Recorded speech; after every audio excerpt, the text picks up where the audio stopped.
Assalamualaikum warahmatullahi wabarakatuh. Shalom, Om Swastiastu, Namo Buddhaya Rahayu, salam kebajikan, dan salam sejahtera bagi kita semua. Sebelumnya, perkenalkan, kami dari kelompok 2 ingin menjelaskan tentang teori-teori bisnis internasional. Jadi di sini kami terdiri dari 3 kelompok, ada saya sendiri, Adrian Mante Ginting, lalu ada Noval Sodik Arzam, dan terakhir ada Benhar jadi Desitorus.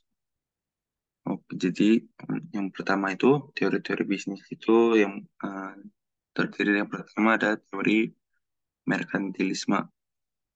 Merkantilisme adalah teori ekonomi yang mendominasi pemikiran perdagangan internasional dari abad ke-16 hingga abad ke-18. Ini adalah salah satu pendekatan pertama untuk memahami dan menjelaskan bisnis internasional. Meskipun merkantilisme adalah teori yang sudah ketinggalan zaman dalam ekonomi internasional, konsep-konsep dari teori merkantilisme ini masih mempengaruhi sejarah dan membentuk dasar bagi teori-teori bisnis internasional yang lebih modern. Lalu, teori merkantilisme ini memiliki konsep-konsep yang pertama itu ada perdagangan sebagai sumber kekuasaan. Jadi, merkantilisme ini meyakini bahwa negara-negara itu berfokus pada menciptakan surplus perdagangan. Lalu kedua ada proteksionisme, yaitu merkantilisme mendorong penggunaan kebijakan proteksionis seperti tarif impor yang tinggi, kuota ekspor, dan subsidi untuk industri dalam negeri. Lalu tiga ada pentingnya eksploitasi sumber daya. Merkantilisme sering kali terikat dengan kolonialisme, di mana negara-negara Eropa ini menjajah wilayah di seluruh dunia untuk mengakses sumber daya alam dan memperoleh keuntungan-keuntungannya. Lalu terakhir ada peran pemerintah. Di teori merkantilisme ini, pemerintah dianggap memiliki peran yang sangat penting dalam mempromosikan dan melindungi kepentingan ekonomi nasionalnya. Oke, lanjut ke teori berikutnya, ada teori klasik. Teori klasik dalam konteks bisnis internasional ini merujuk pada sekelompok pemikiran ekonomi yang berkembang pada abad ke-18 dan awal abad ke-19, yang membentuk dasar bagi pemahaman awal tentang perdagangan internasional. Di sini juga ada beberapa tokoh kunci di teori klasik ini, termasuk Adam Smith, David Ricardo, dan John Stuart Mill. Meskipun teori klasik telah memberikan dasar yang penting dalam pemahaman awal perdagangan internasional, penting untuk diingat juga bahwa teori ini memiliki beberapa keterbatasan. Teori tidak mempertimbangkan berbagai faktor yang sekarang dianggap penting dalam perdagangan internasional. Lalu ada konsep-konsep dari teori klasik, yaitu yang pertama ada keuntungan absolut.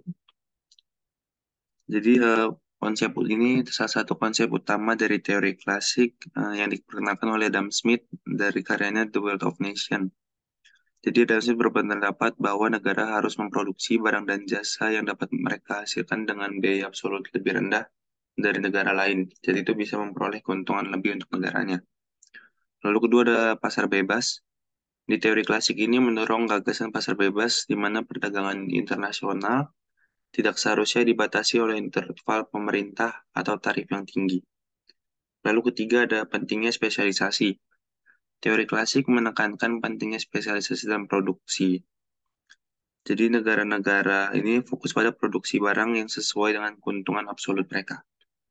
Lalu ada peran pemerintah terbatas. Teori klasik ini mendukung minimnya campur tangan pemerintah dalam perdagangan internasional. Jadi pemerintah ini hanya diperlukan untuk menjaga keamanan dan menjaga hukum di dalam perdagangan internasional. Lalu selanjutnya teori komparatif. Teori komparatif adalah salah satu konsep sentral dalam teori bisnis internasional yang dikemukakan oleh ekonom Inggris, yaitu David Ricardo. Teori ini memainkan peran penting dalam pemahaman mengapa negara-negara berdagang satu sama lain dan bagaimana perdagangan internasional dapat memberikan manfaat bagi semua pihak yang terlibat. Lalu juga ada konsep-konsepnya, yaitu keuntungan komparatif. Teori komparatif ini menekankan bahwa negara-negara seharusnya lebih berfokus pada produksi barang dan jasa, di mana suatu negara ini memiliki keuntungan komparatifnya. Lalu kedua, spesialisasi. Teori ini mendorong negara-negara untuk melakukan spesialisasi dalam produksi. Jadi masih sesuai dengan keuntungan komparatif tadi. Lalu untuk nomor tiga, keuntungan bersama. Teori komparatif ini menyatakan bahwa perdagangan internasional dapat menghasilkan keuntungan bersama bagi semua pihak yang terlibat. Jadi meskipun suatu negara mungkin tidak memiliki keunggulan absolut dalam produksi suatu barang, mereka masih dapat mengambil manfaat dari perdagangan internasional dengan memanfaatkan keuntungan komparatifnya. Lalu keempat itu ada diversifikasi. Melalui perdagangan internasional, negara-negara dapat diversifikasi ekonominya dengan mengakses berbagai jenis barang dan jasa yang tidak mereka hasilkan secara efisien. Lalu kelima itu ada pasar bebas. Teori komparatif secara implisit mendukung gagasan pasar bebas dan minimnya campur tangan pemerintah dalam perdagangan internasional. Karena pasar bebas ini dianggap sebagai cara terbaik untuk memungkinkan keuntungan komparatif diwujudkan. Mungkin selanjutnya saya berikan ke rekan saya.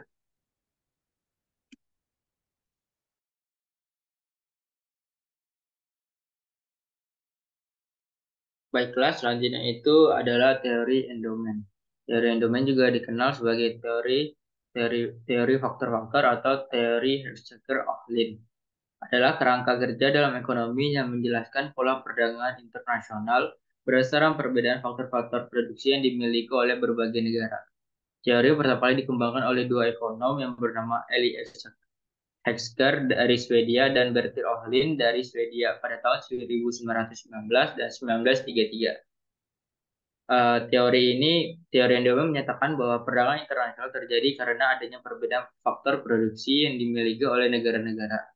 Pada teori endowment, fokus utama faktor produksi yang umum digunakan adalah tenaga kerja, modal, dan teknologi. Mungkin bisa di next. Oke, fokus pertamanya itu yaitu tenaga kerja. Tenaga kerja ini biasa disimbolkan dengan L. Ini merujuk pada jumlah dan kualitas pekerja dalam suatu negara. Negara-negara dengan jumlah tenaga kerja yang melimpah cenderung lebih efisien dalam produksi barang dan jasa yang memerlukan banyak tenaga kerja. Yang keduanya itu yaitu modal atau kapital disimbolkan dengan K. Ini mencakup peralatan, mesin, infrastruktur, dan investasi yang dapat digunakan dalam produksi. Negara-negara dengan memiliki modal yang banyak cenderung lebih efisien dalam produksi barang yang membutuhkan modal yang lebih besar, seperti mobil dan alat-alat elektronik lainnya. Selanjutnya yaitu teknologi. Teknologi adalah kemajuan Kemajuan dan inovasi dapat mempengaruhi kemampuan negara untuk memproduksi barang atau memproduksi berbagai jenis barang. Mungkin bisa di next. Selanjutnya yaitu teori Leontief Paradox. Teori Leontief Paradox adalah perdagangan internasional yang menjelaskan bahwa perdagangan internasional tidak selalu sesuai dengan teori keunggulan komparatif pada sebelumnya. Teori keunggulan komparatif menyatakan bahwa perdagangan internasional terjadi karena adanya perbedaan biaya produksi di antar tiap negara. Negara-negara yang memiliki biaya produksi yang lebih rendah untuk memproduksi suatu barang akan mengekspor barang tersebut, sedangkan negara yang memiliki biaya produksi yang lebih tinggi akan mengimpor barang tersebut. Dari parade Leontief berfokus pada pengamatan Leontief yang mengejutkan bahwa Amerika Serikat yang pada saat itu memiliki banyak modal seharusnya mengekspor barang-barang yang padat modal dan mengimpor barang-barang yang padat karya, namun justru terjadi kesebalikan dari teori Leontief paradox. Mungkin bisa di next. Oke, selanjutnya itu ada teori IPLC atau International Product Life Cycle. Teori IPLC ini adalah teori perdagangan internasional yang menjelaskan bahwa pola perdagangan internasional dapat berubah seiring dengan siklus hidup produk. Teori ini dikemukakan oleh Raymond Vernon pada tahun 1966. Bisa di next. Oke, jadi teori PLC ini membagi siklus hidup produk itu menjadi 4 tahap, yaitu tahap pengenalan atau introduction. Ini tandanya dengan kemunculan produk baru ke pasar dalam negeri atau dari perusahaan asal. Nah, produk ini biasanya merupakan hasil penelitian dan pengembangan di negara asal perusahaan. Pada tahap ini biaya produksi masih tinggi dan permintaan di pasar internasional masih rendah. Selanjutnya itu ada tahap pertumbuhan atau growth. Ditandai dengan meningkatnya permintaan produk di pasar domestik. perusahaan memulai meningkatkan efisiensi produksi untuk memenuhi permintaan pasar. Volume produksi meningkat dan produk mulai diekspor ke pasar internasional. Selanjutnya itu ada tahap kedewasaan atau maturity. Itu ditandai dengan mencapai puncak popularitas produk di pasar domestik. Permintaan pasar di Indonesia juga internasional juga meningkat dan biaya produksi menjadi lebih rendah. Perusahaan mungkin mempertimbangkan untuk mendirikan fasilitas produksi di negara-negara lain untuk mendekati pasar internasional dan mengurangi biaya pengiriman. Selanjutnya itu adalah tahap penurunan atau decline. Ini ditandai dengan menurunnya permintaan produk di pasar domestik dan internasional. Ada kemungkinan produk tersebut akan digantikan oleh produk-produk pengganti atau inovasi baru yang telah dibuat oleh perusahaan lainnya. Perusahaan mungkin akan memutuskan untuk memproduksi produk tersebut di negara-negara dengan biaya produksi yang lebih rendah. Mungkin cukup sekian, bakal dilanjutkan oleh partner saya selanjutnya. Oke, terima kasih Novel.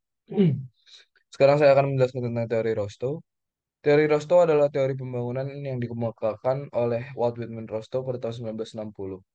Teori ini berpendapat bahwa pembangunan ekonomi di negara berkembang dapat terjadi melalui 5 tahapan. Yang pertama ada masa tradisional. Dalam tahap ini masyarakat masih terbelakang dan berorientasi pada pertanian. Produksi masih dilakukan secara tradisional dan teknologi masih sangat sederhana. Yang kedua ada masa persiapan lepas landas.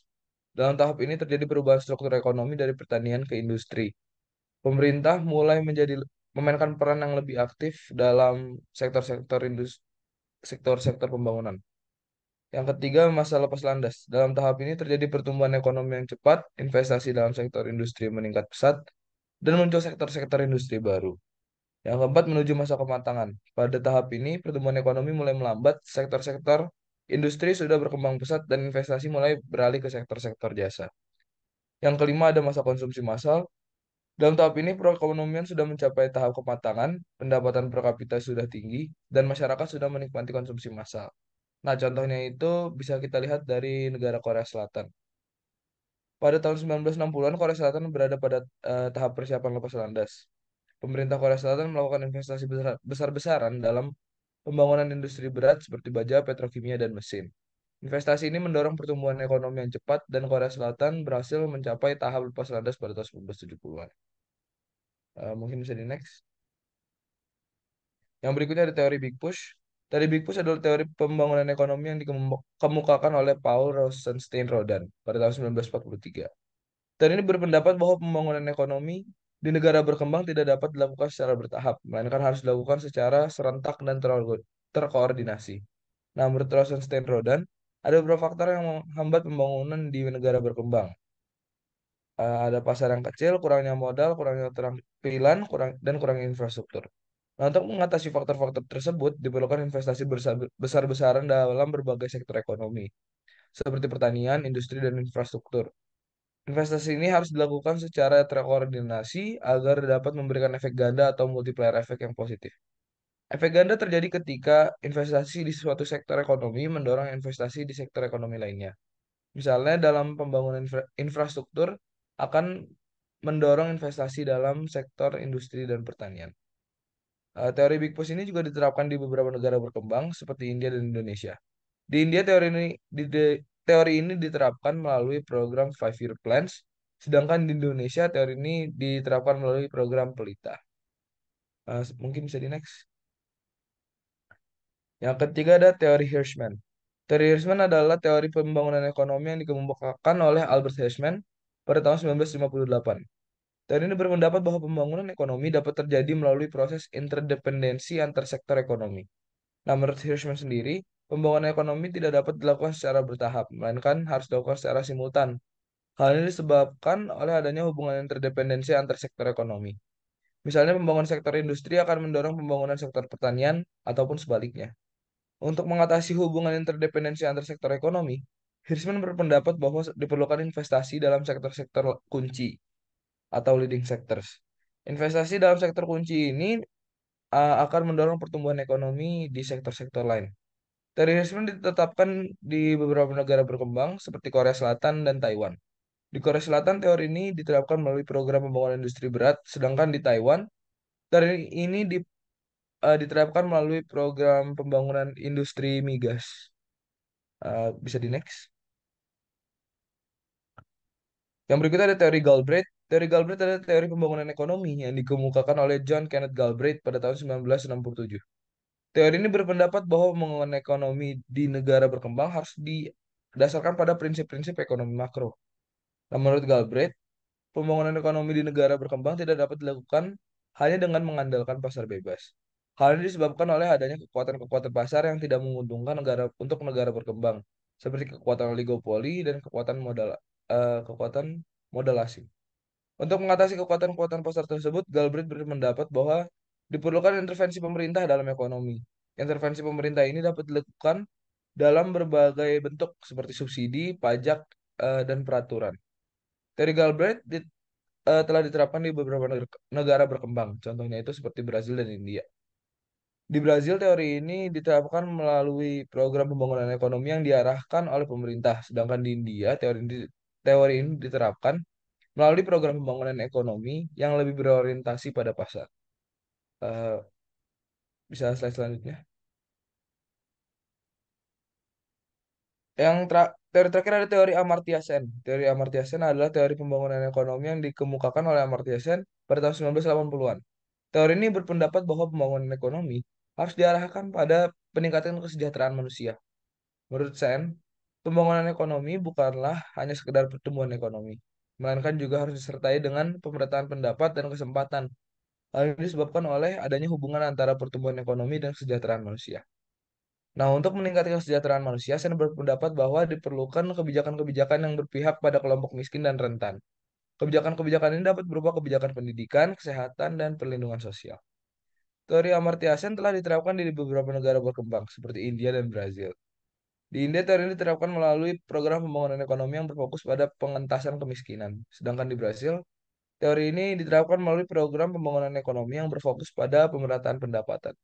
Nah, contoh penerapan teori Amartya Sen dapat dilihat pada pembangunan di India. Pada tahun 1990-an, pemerintah India menerapkan program pembangunan ekonomi yang berfokus pada pengentasan kemiskinan. Program ini mencakup kebijakan-kebijakan seperti pemberian bantuan makanan dan pendidikan kepada keluarga miskin, serta penyediaan akses terhadap air bersih dan sanitasi. Mungkin sekian dari saya.